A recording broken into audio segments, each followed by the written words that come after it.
Necrophagist, the band which guitarists play to impress other guitarists. The band which shows literal middle finger to their fan base. The band whose new album will come out after 69 years as Chinese democracy of death metal.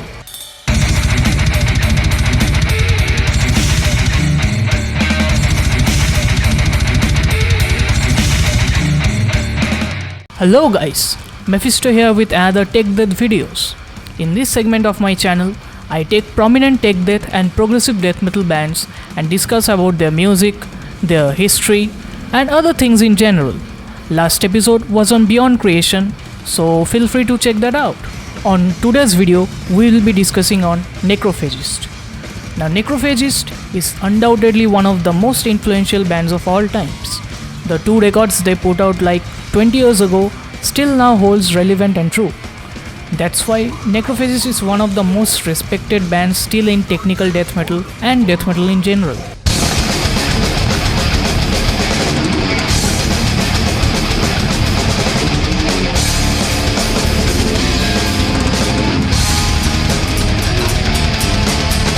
So let's rewind to 1999 with their album Onset of Putrefaction. This album was almost single-handedly written by their frontman Mohammad Swimes, who is also the guitarist and the vocalist of the band.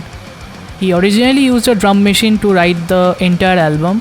So this album had originally 8 songs, ending with the classic Fermented Offal Discharge. Later, when the drummer Hans Grossman joined the band, he replaced the drum samples with his own samples recorded by him.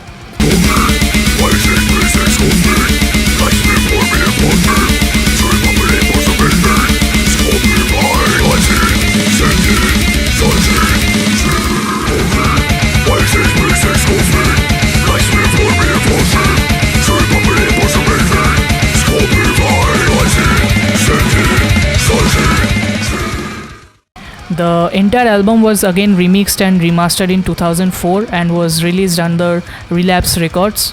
This reissue had 2 songs from their 1995 self-titled demo, the songs being Dismembered Self-Immolation and Pseudo-Pathological Vivisection. The album itself is very technical with catchy and brutal riffs. The jaw-dropping moments come from the solos itself, which are extremely fast, full of sweep picking, shredding, some pinch harmonics here and there and some insane dive bombs. Swimes uses his exotic scales, most notably the harmonic minor, and his choices of notes are really incredible. Now the album might seem a bit dated in terms of production, but I guess it doesn't matter so much when you put out such high quality album after all.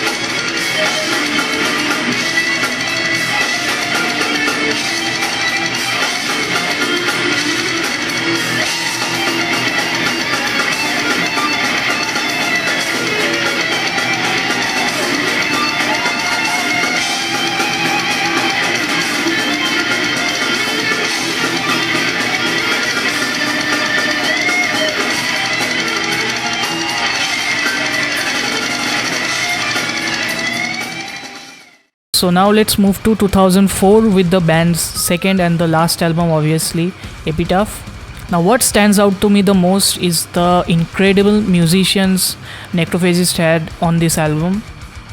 Necrophagist had Christian Munzner on guitars this time, who did an excellent job and delivered some jaw-dropping solos on this album. Now I often see people on the internet crediting Mohammed for all the solos and riffs, but this dude wrote like 50% of the stuff in Epitaph. The album also had Hans Grossman on drums and incredibly underrated Stephen Fimers on bass, who gave some nasty bass lines. The album itself is a masterpiece. The production was higher than before, the songwriting quality excelled. Again, more complex riffs, odd time signatures, incredibly difficult solos, more sweeps and more shredding. It was just so flawless and ahead of its time that it is still talked about today.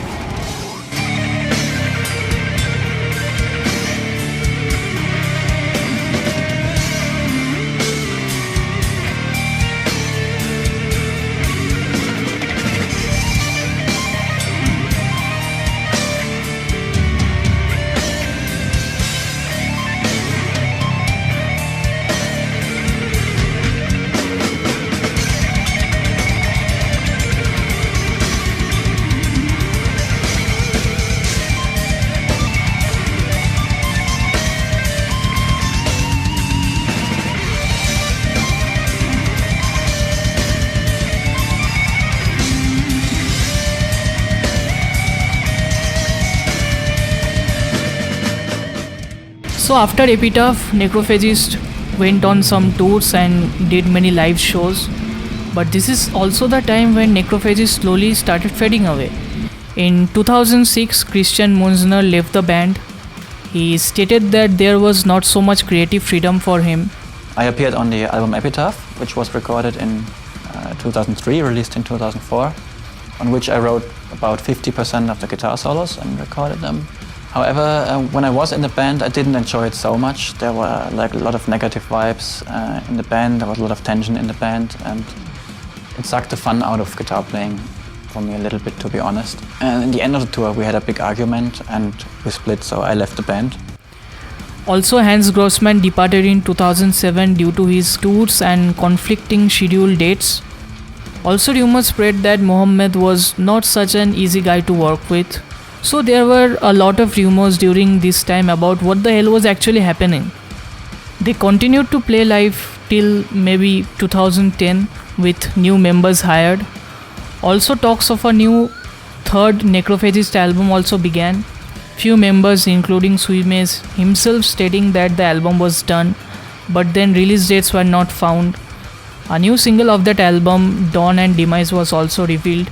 They played this track live quite a few times, but unfortunately no studio recording of Dawn and Demise is available.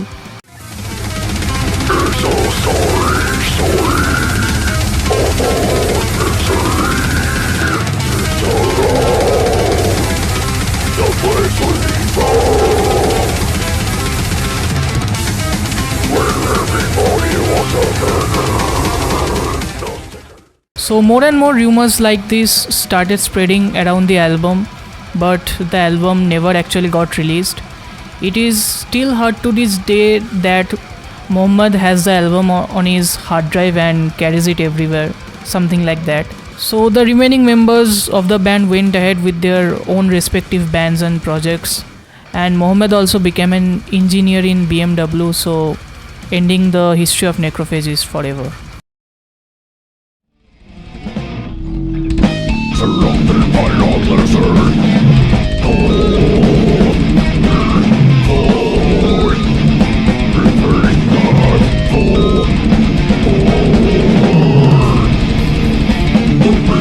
The legacy Necrophagist left to this day on history of technical death metal is almost remarkable. Their work is almost impossible to reproduce to this day. There are already like tons of guitar cover of Stab Wound, Fermented Offal Discharge, Diminished to be on YouTube, proving that modern guitarist still holds them as inspiration. By the end of 2010, as Necrophagist was fading away, another tech death band was on its verge to rise, a band which I will be talking about in my next video. So thanks for watching everyone. I hope you like this segment of Necrophagist. Till then, stay safe and stay metal. We can teach us how to